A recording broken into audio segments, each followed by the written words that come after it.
I sat by the window, gazing at the bluebonnets blooming in the garden, reflecting on my 10 years with Mike.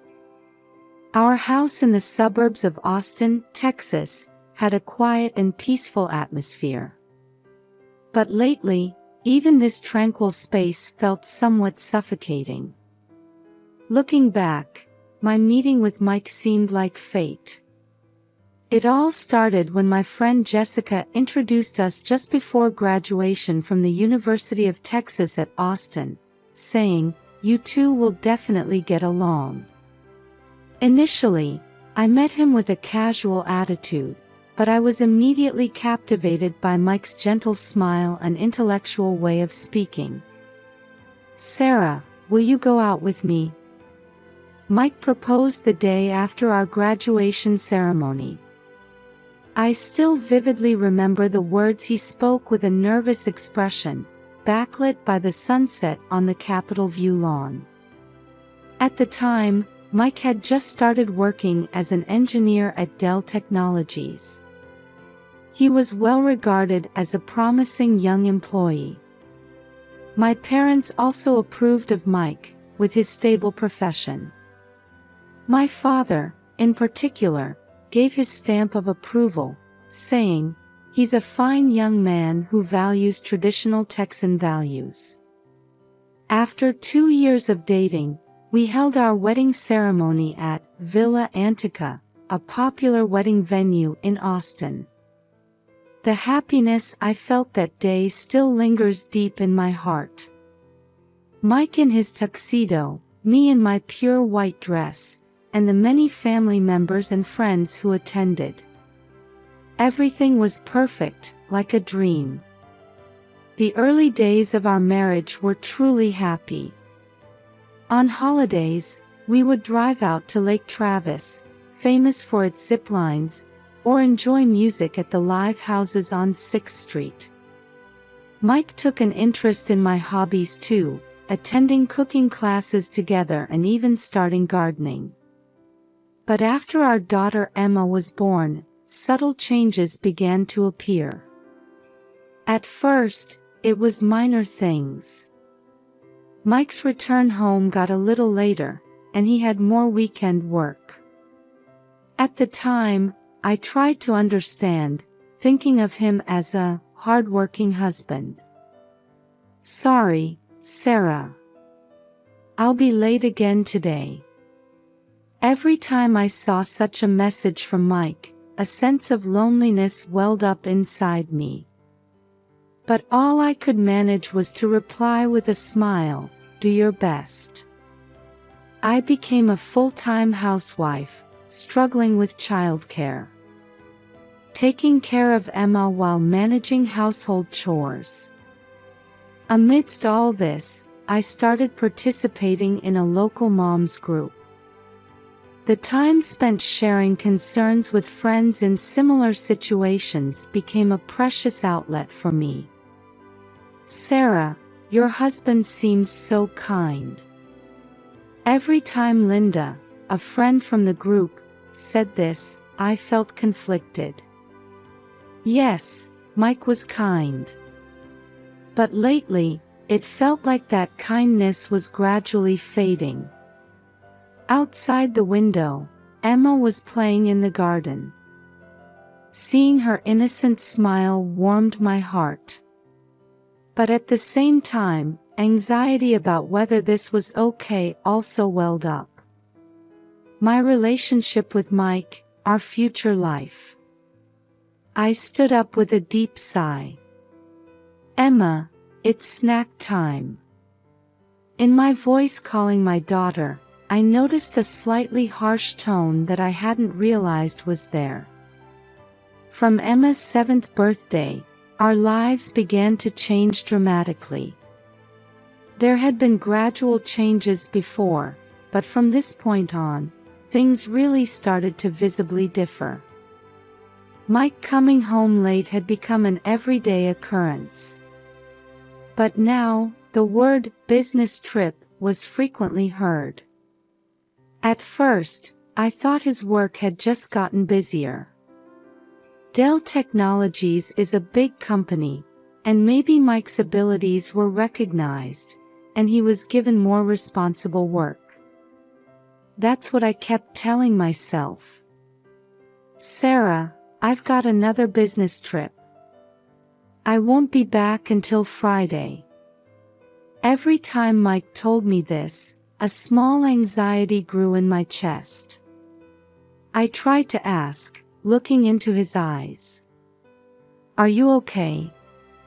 Did something happen? But Mike's answer was always the same.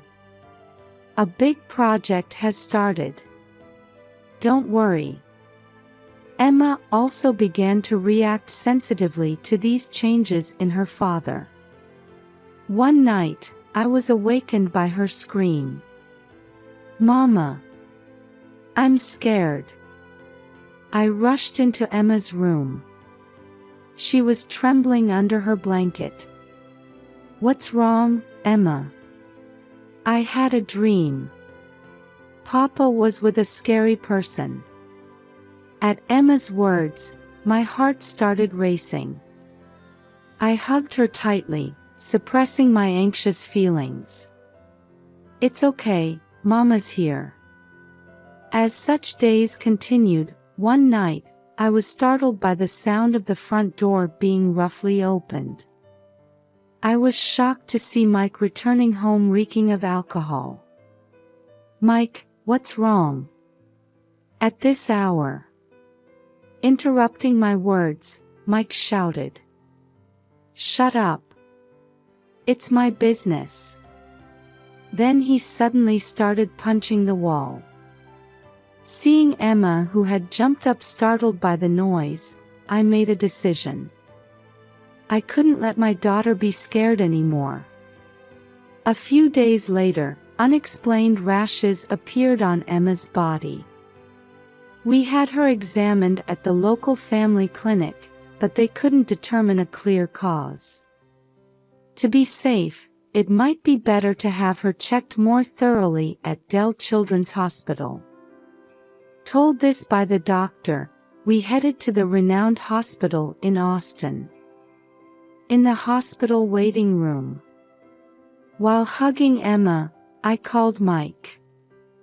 But again, it went to voicemail. I let out a sigh. Mama, isn't Papa coming?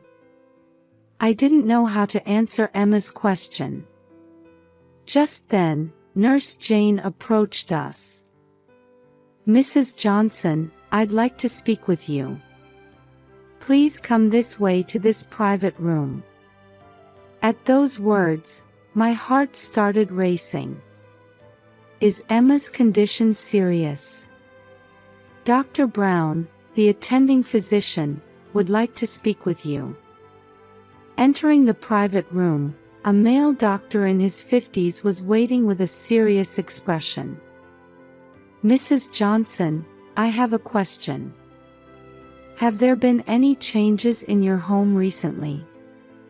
At that question, I was at a loss for words. Well, nothing in particular. Dr. Brown continued with an even more serious expression. Actually, Emma's symptoms might be caused by severe stress. This is my suggestion, but please consider divorce immediately. At those words, I was stunned. Huh? Divorce? What do you mean? In a private interview with Emma, I heard some concerning things. It seems your husband's behavior is causing Emma significant stress.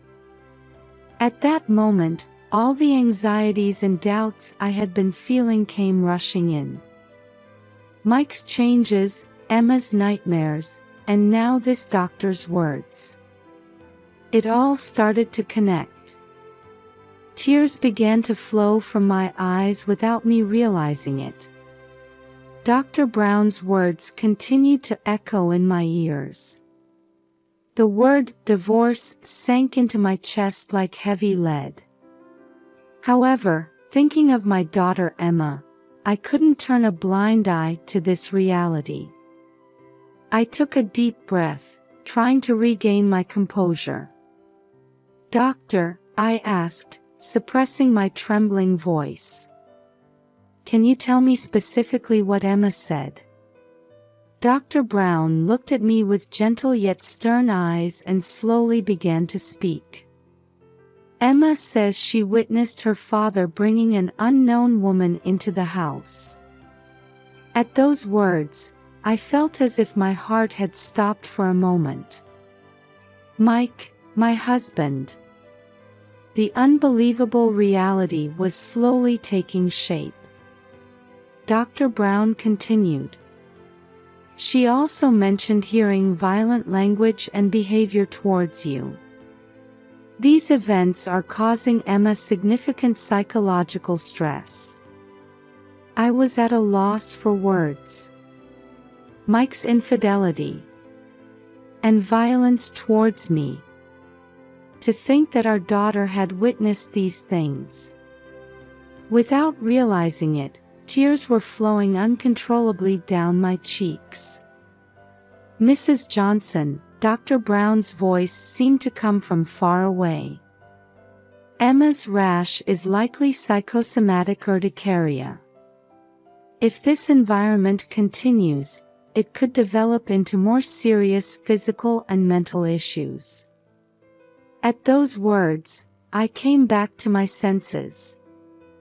Emma. Yes, I had to think of my daughter first. I took a deep breath, trying to calm myself. "I understand," I said, putting strength into my voice. "For Emma's sake, I'll seriously consider what to do next. Thank you." Leaving the examination room, Emma was looking at me anxiously in the waiting room. I put on a smile and approached my daughter. "Emma, let's go home." After leaving the hospital, we stopped by a nearby Zatsa coffee. I ordered a hot chocolate for Emma and coffee for myself. While Emma was playing in the kids' corner inside the store, I tried to organize my thoughts. Gazing at the people passing by outside the window, the events of the past few years flashed through my mind like a film reel. The happy days, and the recent painful times. My hand holding the coffee cup trembled slightly. "Mama, it was delicious," Emma's voice brought me back to reality. "I'm glad you enjoyed it," I smiled, but inside, my heart was in turmoil. On the way home, holding Emma's small hand tightly, I had made up my mind. What should I do now? What could I do to protect Emma? The answer was clear, but I needed a little more time to make that decision. Arriving home, I sat on the living room sofa and had Emma sit on my lap. "Emma, Mama loves you very much. No matter what happens, Mama will protect you, okay?" Emma nodded silently and hugged me tightly. That night, after putting Emma to bed, I sat in the dark kitchen for a long time.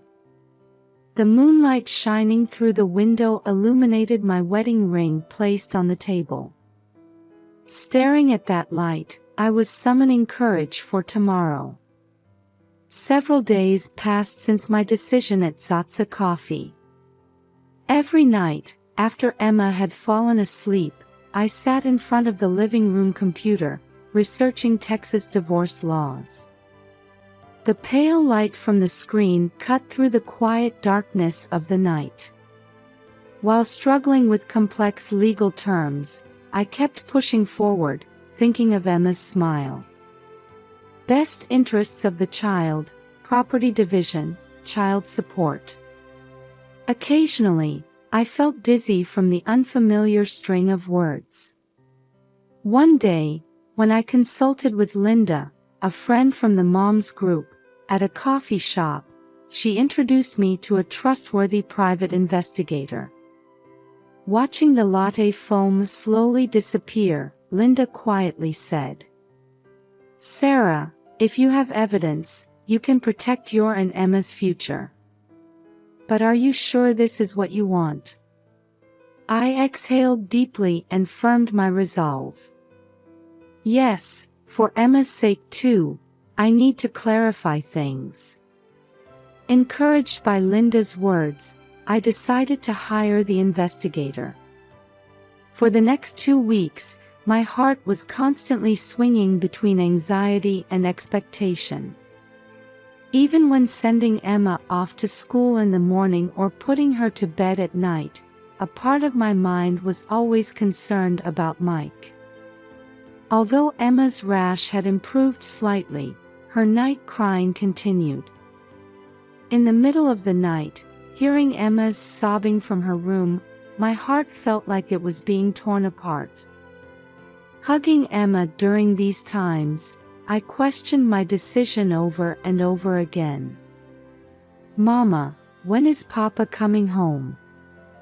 At Emma's innocent question, I was at a loss for words. I didn't want to lie. But I couldn't tell the truth either. "Papa is busy. But he's always thinking of you, Emma." My own words sounded somewhat hollow to me. Finally, I received a call from the investigator. I was shopping at the time and stopped in the vegetable aisle of the supermarket. "Mrs. Johnson, we've captured decisive evidence." At those words, my heart started racing. I almost dropped the tomato I was holding. The next day, my hand trembled as I opened the envelope from the investigator. Sitting on the living room sofa, I took several deep breaths. What came out of the envelope was a photo of Mike entering the luxury hotel, Driscoll, with a young woman. I gasped. The woman in Mike's arms looked more than 10 years younger than me. Her vibrant smile and Mike's intimate gestures. These images burned into my eyes and wouldn't leave. Hot tears flowed from my eyes as I stared at the photos. My chest felt like it was about to burst with sadness and anger. My wedding ring suddenly felt heavy on the ring finger of my left hand. But I had to stay calm for Emma's sake. I took deep breaths repeatedly, suppressing my emotions. Outside the window, everyday life continued as usual. The neighbor's dog was barking in their yard, and children were riding bicycles on the street. This ordinary scene looked a bit distorted to me now. That night, I left Emma with my friend Jessica. At the doorstep, Emma looked up at me anxiously. "Mama, where are you going?" I knelt down, lowering my body to Emma's eye level. "It's okay. Mama just has some important business. I'll come pick you up soon, okay?" I kissed Emma's cheek and thanked Jessica. As I got into the car and looked in the rearview mirror, I could see Emma waving her little hand. Returning home, silence enveloped me. Only the clock hands seemed to tick extraordinarily loudly, marking time. While waiting for Mike to return, I looked at the evidence photos over and over again. On the coffee table was our wedding photo. Mike and I smiling happily. If only we could go back to those days. I shook my head as if to shake off such thoughts. Just after 11 p.m., I finally heard the sound of the front door opening. The sound of keys, the sound of shoes being taken off. And then, "I'm home." My body stiffened for a moment at Mike's voice. But I couldn't back down now. I stood up and turned on the living room light. "Mike, we need to talk." I approached Mike, who had entered the living room, trying to appear calm. Mike seemed a bit drunk. His breath carried a faint smell of whiskey. "What's wrong? You look unusually serious," Mike said in a light tone, but seeing my expression, he became a bit tense. His eyes quickly scanned the room. It looked like he was searching for something, or trying to escape from something. I silently handed him the evidence photos. Mike was clearly shaken when he saw them. I could see the blood draining from his face. "This is just a work-related meeting. You're misunderstanding." Mike's eyes avoided mine as he made excuses. His voice was a bit higher than usual. "That's enough. Stop lying. Emma is hurting because of your actions." My voice was surprisingly calm, even to myself. Although internally my emotions were swirling like a storm, on the surface I was as cold as ice. Mike tried to continue making excuses, but I cut him off. "I've decided to divorce. I think this is best for Emma too." At those words, Mike's expression changed completely. Surprise, anger, and a bit of fear appeared on his face. "What? You can't just..." I faced the angry Mike with a resolute attitude. My heart was beating violently, but my expression remained calm. "If you want to fight this, I'll submit all this evidence to the court. I'll also demand custody of Emma." Mike was speechless for a moment. He seemed to have lost the will to resist in the face of my determination. His shoulders slumped a little. Silence dominated the room. In that quiet, I could hear my own heartbeat. The sound of the clock's second hand seemed unusually loud. Outside the window, the night wind was rustling the trees. That sound seemed as unstable as our current relationship. Mike collapsed onto the sofa.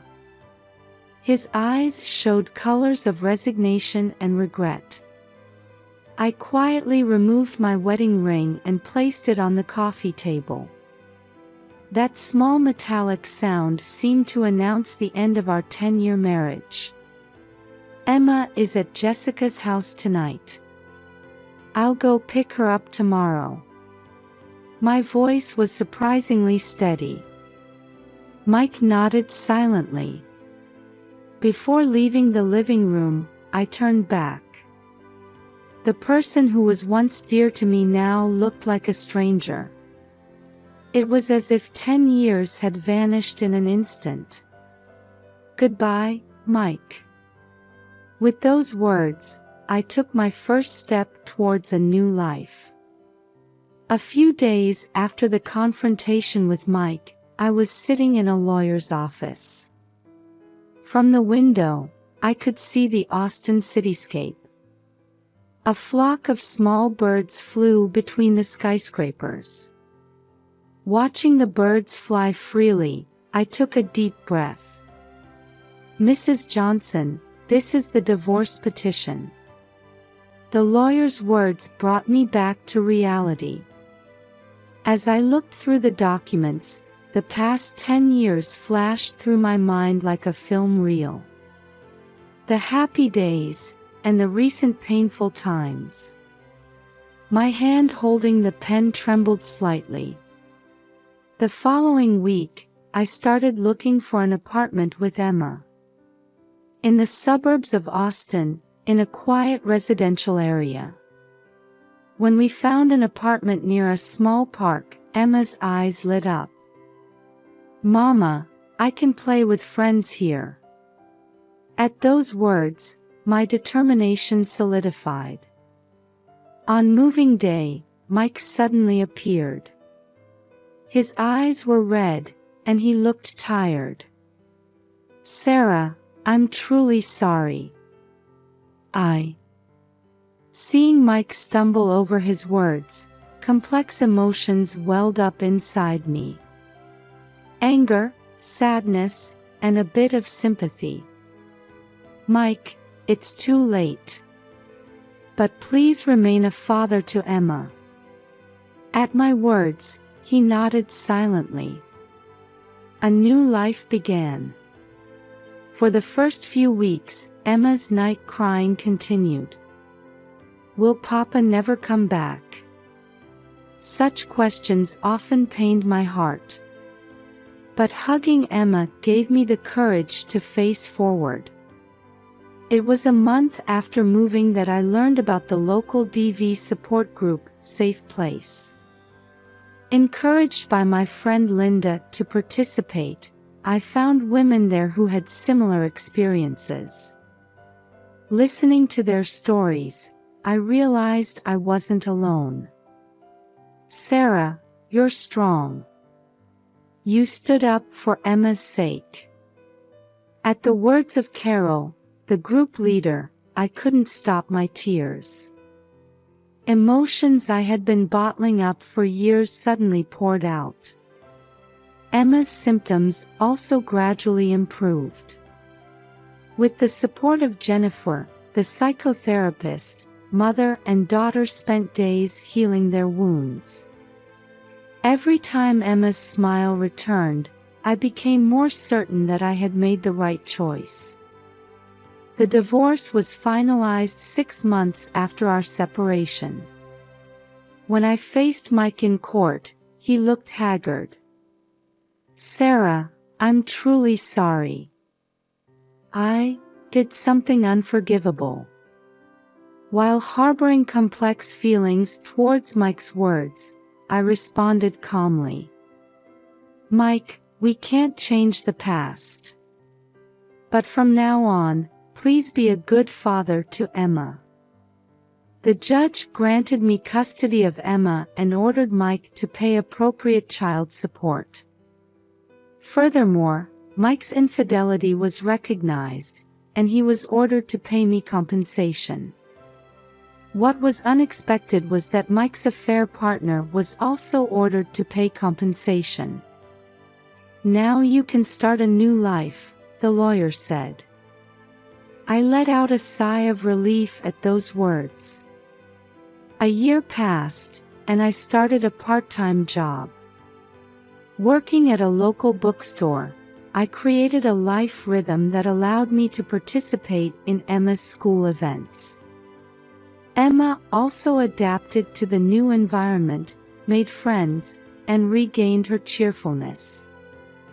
One day, during volunteer work at Safe Place, a newly participating woman was tearfully recounting her experiences. Watching her, I realized that my experience could be a source of strength for others. In the group session, I stood up. "We have all overcome difficulties. That experience becomes the power to help others." I was scared at first too. But I was able to stand up for Emma's sake, and for my own sake. You all have that strength too. At my words, the room fell silent. Then, one by one, people started nodding. At that moment, I felt like I had found my new mission. On the way home, holding hands with Emma, I looked up at the sky. It seemed bluer and wider than before. "Mama, let's go get ice cream." I responded with a smile to Emma's innocent grin. "Sure, let's go." The door to a new life was opening wide before us. On a crisp spring day, sunlight poured down on Austin's Zilker Park. Sarah, 37, and Emma, 10, were enjoying a picnic on the green lawn. "Mama, I'm happy," Emma suddenly murmured. Sarah gently hugged her daughter and smiled, saying, "I'm happy too, Emma." 2 years had passed, and Sarah had officially started working at New Hope, an NPO supporting DV victims. Emma had grown into a healthy and active fifth grader, regaining her bright smile. Mike was watching the two from a distance. He had stopped by the park by chance after attending Emma's sports day. After the divorce, he had gone through rehabilitation for alcohol addiction and was now engaged in community volunteer work. Seeing his ex-wife and daughter laughing happily, Mike felt regret but also relief. He quietly approached them and said, "Sarah, Emma, hello." Surprised, the two turned to face Mike, who offered them a gentle smile. "I'm really glad to see you both so happy." Sarah noticed the change in Mike and nodded slightly. Emma, though a bit confused, honestly conveyed her feelings. "Papa, I'm happy with Mama." Mike gently patted his daughter's head and murmured, "I see. That's good." The three spent a peaceful time together, despite the awkward atmosphere. As they parted, Mike vowed, "I'll keep working hard to be a good father to Emma." Sarah and Emma started walking hand in hand through the twilight park. Watching their retreating figures, a small tear glistened in Mike's eye. A new form of family bond was slowly but surely being woven.